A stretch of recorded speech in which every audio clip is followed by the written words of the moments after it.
రాఖీ పండగ నాడు మన నరకాన్ని వదిలి ఈ మారువేషంలో భూలోకానికి రావడానికి గల కారణమేమిటి యమధర్మరాజా?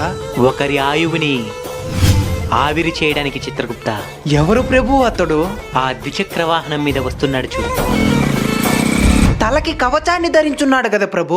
లోతైన లోయలోకి నెట్టేస్తే చావు తథ్యం చిత్రగుప్త. బ్రేక్ పని చేయడం లేదు.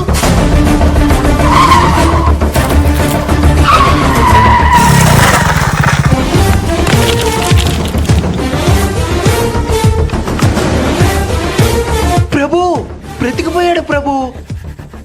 అసలు కారణం ఏమై ఉంటుంది ప్రభు?